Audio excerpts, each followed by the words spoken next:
Hi, I'm Mallory. I'm the CEO of Lacuna Loft, and I'm here to welcome you to our next speaker series video.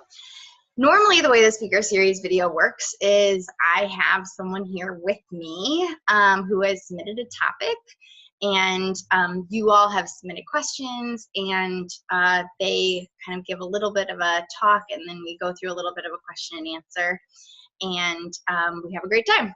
And the topics have ranged from survivorship to finding your passion to a couple of other different things, caregiving, but always with young adult cancer in mind. And recently someone submitted the topic of how Lacuna Loft kind of came to be. So this time you'll just hear from me, and we'll be chatting about Lacuna Loft's origin stories of such. I'm in my apartment. You can see Max, the stuffed animal dog, behind me. So it'll be fun and informal, and I'm gonna talk a little bit and then mostly go off questions because we had a ton of questions submitted this time, which is kind of fun. Yeah, so let's see. Let me pull up my questions so that I have those in front of me for when the time comes. Okay, so my story and Lacuna Loft's story are intertwined a little bit, but without going too deeply into some of my specifics. I was diagnosed with cancer when I was 24 after having served as a primary caregiver for my mother, who was also dealing with a cancer diagnosis. So I was in graduate school at that time, and I'd just been kind of released from my duties of being a caregiver, and I was back at school finally after that little bit of pause, and then I had my own kind of diagnosis event, which is really its own topic entirely, as many of you can easily understand. So I was living in central Illinois at the time, Champaign, Illinois, for anyone who knows the Illinois area more specifically. And as a young adult going through cancer, there wasn't anything there that could help me kind of adjust to being a survivor as a young adult. I didn't know that young adult cancer was a thing. I did know that there was a younger group kind of in the area supporting survivors if you are a breast cancer survivor, which I am not. I had Hodgkin's lymphoma. So otherwise there was nothing there. And there were no support groups out of the hospital. There was nothing. I just explained for several minutes about how there was very little. So, and I didn't know that young adult cancer was a thing. I had been presented with fertility options being treated. So my care team, I was treated down in St. Louis, Missouri. My care team was on top of that kind of stuff. I did a clinical trial, which is also awesome, especially as a young adult. And other than that, I didn't receive a lot of age-specific care. And I didn't know that that was a problem. I just knew that I was having trouble kind of adjusting to not only my new normal as being a young person in treatment, but then after that as well. So I went through treatment, and also totally, entirely story of its own. So we'll kind of leave all of that out. And then I took a little bit of time off of school, mainly to just recover a little bit and kind of get back some stamina. And so after treatment, I took about a month and a half off, and then went right back into it in my fall semester. As a graduate student, it's not the same as being an undergrad, at least in what I was studying, which is engineering. So I didn't have a full course load. I mean, I did for a grad student, but I was taking 2 classes, and I was doing research, and I was helping fill in as a TA every once in a while when necessary, teaching assistant.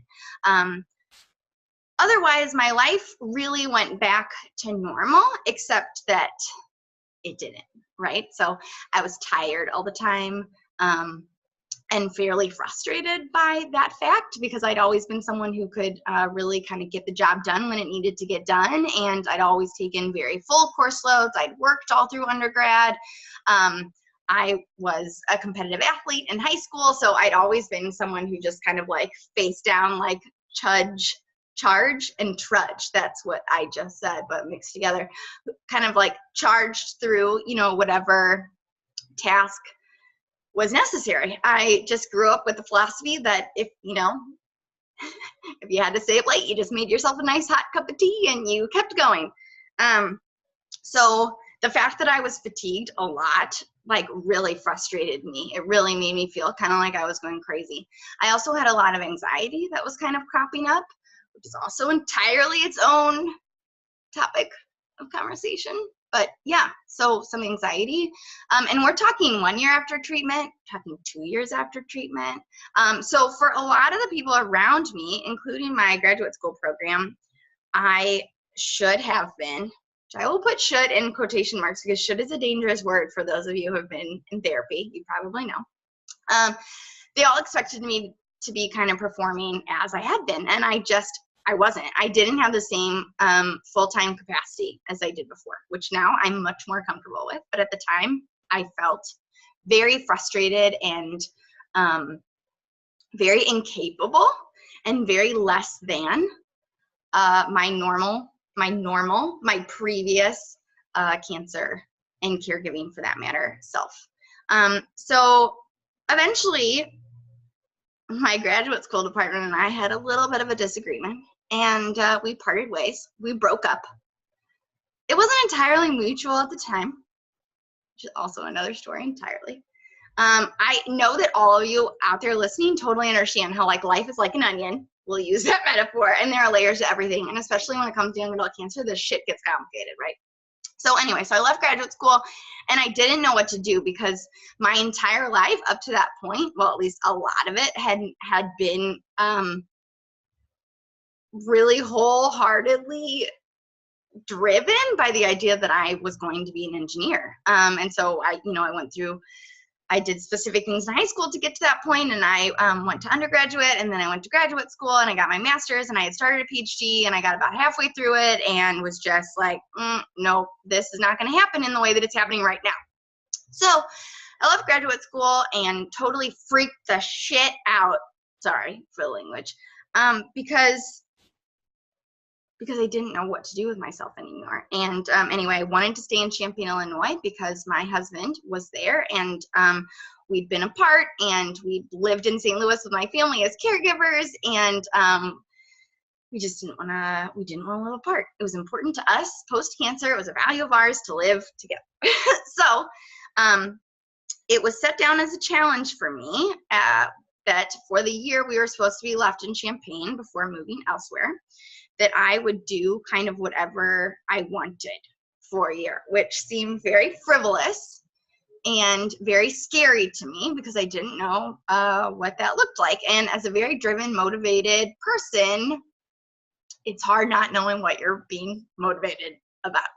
So I started a blog, and I named it Lacuna Loft, and I got people that I knew and people that my friends knew to kind of write about different aspects of caregiving and style through crisis and cooking and things like that, that all had kind of cancer or chronic illness woven into them. So all the things that had changed in my life were about, like, my new post-cancer lifestyle, like needing more self-care built into my life, and needing to think about my nutrition and my hydration and how it affected me, and how to kind of be more compassionate towards myself and all that sort of stuff. So we started a blog, and through that blog, I slowly got to know other cancer survivors who are my age, because up until that point, I hadn't met anyone my age who had been through cancer. So I'm now 3 years after diagnosis, which, like, the fact that I never met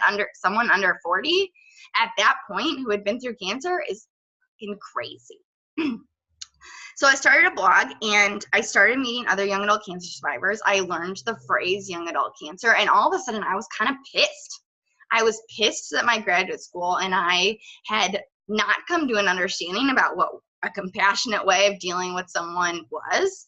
And I was pissed that I hadn't realized at the time, and the fact that no one had told me that I had probably disability allotments that I could have called upon, that I had rights as a person post-cancer that no one had respected or kind of let me know about, and that I didn't know about, that could have probably kept me in graduate school. And I was also just pissed that I had felt so isolated and alone and crazy. I keep seeing that word. I just don't know how else to describe it. Like so different from myself, and not comprehending that that I wasn't going to go back to my pre-cancer self. I know some people don't like that phrase new normal. I use it a lot because it's the best way that I can describe of how I kind of forced myself to adapt to Mallory post-cancer, because Mallory post-cancer and Mallory pre-cancer are different. And I don't know if everybody would notice that, but I know it. I'm sure my spouse knows it. My family knows it. They're just different things about me now. But if you don't know that that's okay, then it can be very lonely and very isolating. So finally, I have all these keywords, you know, logged into my subconscious. I know that I'm a young adult cancer survivor and that that's different. I know that I'm part of an underserved population, and that there are places that I can go in order to get support. So I started going to those places, started paying attention to several of the organizations that are out there that do young adult cancer stuff. Stupid Cancer is one of them. If you are a different diagnosis, breast cancer in particular, Young Survival Coalition is a cool organization. There are a lot of them. There are financial orgs. There are outdoor adventure orgs. If you have a question about any of those, please go to our resources page. It's probably under the About tab if you're at lacunaLoft.org. So I started thinking about kind of what I wanted my life to be after cancer. And we were still in Champaign, even like a year after, as people know who have been through PhD programs. Sometimes it goes a little bit longer than you think it might. So my husband wasn't quite done. And so it kind of happened organically that lacunaloft.com changed into lacunaloft.org. So my mother-in-law approached me. She had started a cancer resource center organization in the south, on the south side of Chicago suburbs, a number of years ago, and we started chatting about how all of those great programs that I hadn't had access to in Champaign, Illinois, but do exist other places. Cancer Sport Community is one of the bigger brands of brick and mortar locations that you can go to. They offer a lot of great stuff, but young adults don't go to them, or they're geographically isolated from them like I was. And so how could we go about fixing that problem that was still pervasive regardless of, you know, it being 2015 or whatever it was? So we started talking about what that would look like and what that would mean and what that business structure would need to be. And after some soul searching and some trial and error, which if you're ever starting a new endeavor, I always encourage, because you learn a whole lot from failure and you learn a whole lot from success. So there's no reason to treat them any differently. I mean, they are a little different, but you know what I mean. So we ended up forming a board of directors and applying for our nonprofit status. That process is also probably a totally different conversation, but we got some help along the way and it was fabulous. And so that's kind of how Lacuna Loft came to be the nonprofit organization that you recognize today. We started growing our programs, often modeling them directly after cancer support type programs that were being offered in brick and mortar in-person type locations, but that weren't meeting the needs of young adults. So we figured out how to bring them online, how to make them virtual and therefore geographically limitless, and then how also to adapt them to a young adult population, because what you know, mid-20s, mid-30s person needs is different from an older population, as many of you know. Yeah, so that's kind of Lacuna Loft's origin story. We got our nonprofit status in April of 2015. So we've been a nonprofit for over 2.5 years. And we've very slowly grown our program. So as we figured out what was kind of missing and what need we could meet, we figured out how best to do that and have done things very systematically. So I didn't kind of fling open the doors post-cancer and say, I need to start a charity, what should I do? It was much more organic than that. Okay, so now I've gotten several questions. I've answered some of them in the past, but that's fine. We're gonna go back into it. What does Lacuna mean? Yes, this is on our website, but I get this question all the time, and our website is kind of big now, so I totally understand. Lacuna refers to a blank space or a missing part. So the idea that you could well, and Loft seemed like a cool place to hang out. So the idea that you could come and get all this great support and validation from other young people who are going through cancer, who are caregivers, who are patients, who are survivors, and readjust to whatever your new normal is, whatever your new lifestyle needs, and hang out for a while and then leave whenever you're ready, or not leave and just hang out forever. That's cool too. What is it like starting an organization like Lacuna Loft after having been through cancer? It's stressful.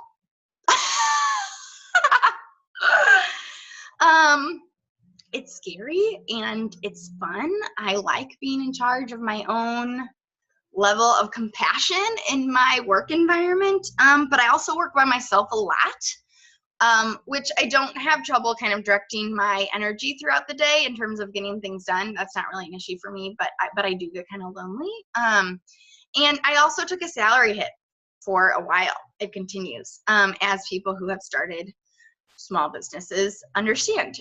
So the career path that I was on as being an engineer is a little bit different now than starting a nonprofit from scratch and being the first employee, which I am now officially, and knowing very wholeheartedly where every dollar comes from.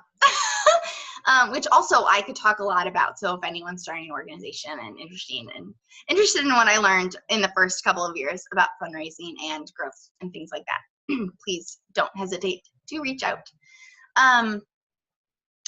What programs are coming next for Lacuna Loft? Yeah, we have 12 different programs right now, and several that kind of run behind the scenes and that the survivor kind of population that we deal with doesn't really know about. So we have a lot of stuff going on, and we're always kind of working on something behind the scenes, which is awesome, which is one of the coolest parts of being a part of a small organization, because we have the opportunity to adjust quickly to whatever is needed, and to very honestly look at what we're doing and make sure that we're doing things better and right, and just constantly making little changes whenever necessary. Do you work with a board of directors? I do.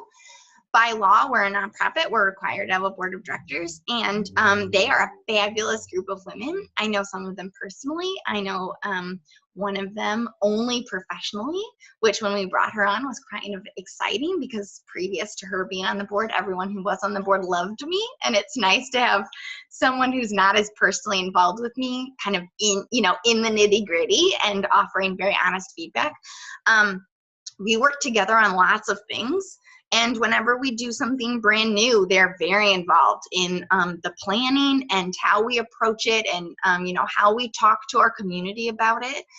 When you run a nonprofit, there are several different channels of people involved. There are the people that we see as program participants. There are the volunteers that we deal with in wonderful and exciting ways.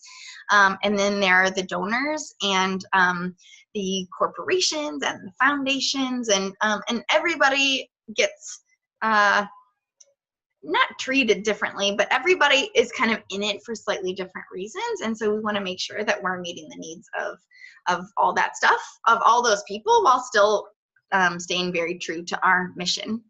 Lacuna Loft has a fairly pinpoint mission.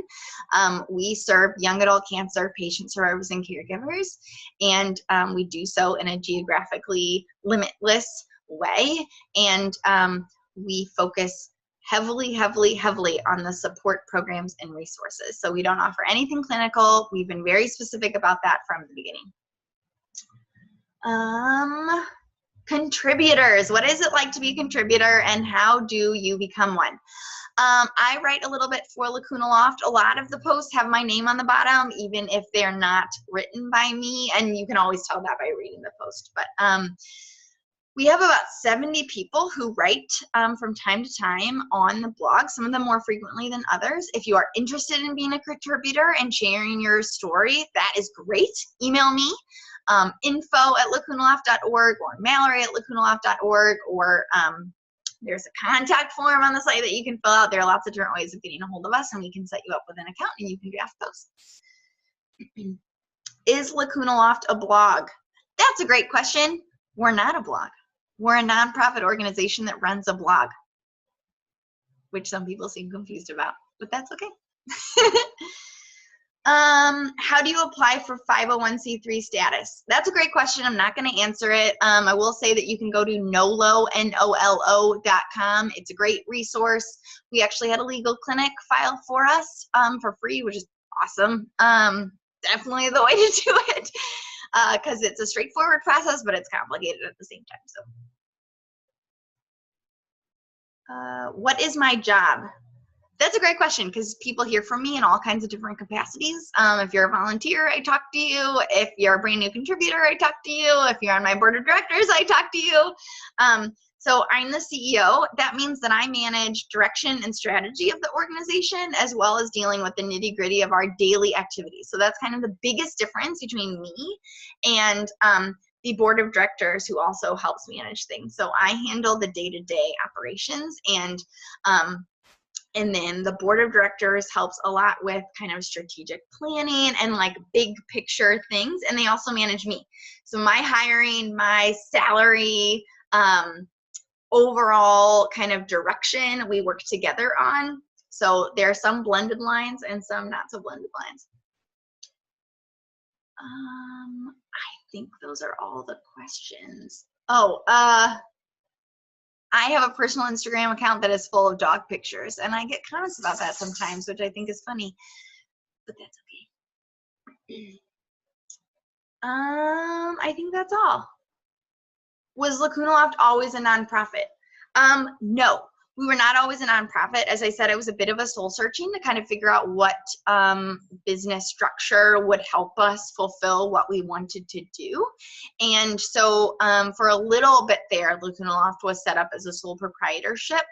But that was kind of as like an interim thing while we applied for our 501c3 status, because that can take a little bit of time sometimes. So. Do we work with other nonprofit organizations? Yes, we do. We partner a lot with other nonprofit organizations. I know a lot of the different nonprofits in the young adult cancer space. There's kind of a great posse of us, I think I like to call it. And I contact people when I have questions about stuff that Lacuna Loft hasn't done before, and vice versa, which is nice. We're always kind of figuring out how we can work together. And I mean, the real goal, as always, is to not recreate the wheel, but to be very authentic in how we accomplish programs such that they meet the needs of our mission. Okay. That's all the questions that I have.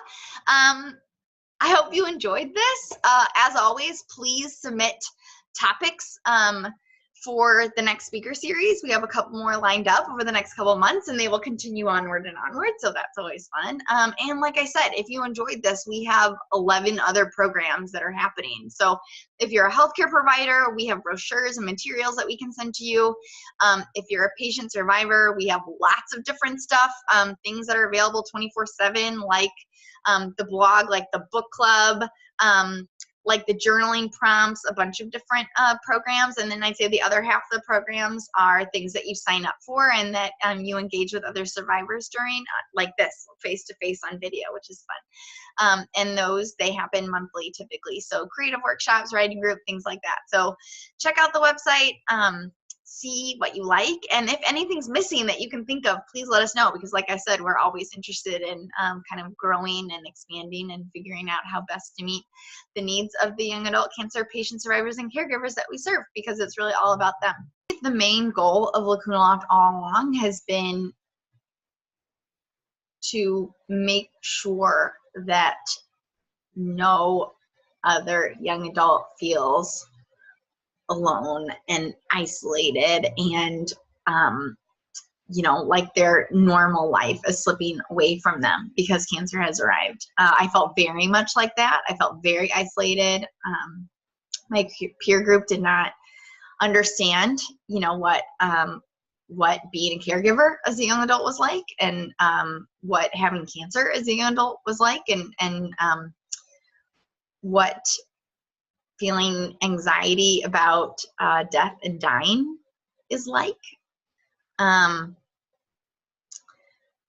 And getting to know other survivors has been the way for me to validate so many of those concerns. And after just getting approval that other people who experience cancer feel so many of the same things that I was feeling, that was life-changing for me. And you know, not everyone can find a young adult survivor in person, and not everyone can go to one of the great survivorship conferences that are out there, and not everyone has a support group near them that brings together young people. And so the fact that Lacuna Loft brings together people from all over the country, you know, on a daily basis, no matter where you live, you can take part in one of our programs and you can meet someone else. And sometimes you can meet them very face to face. It's just fabulous, I think. Yeah.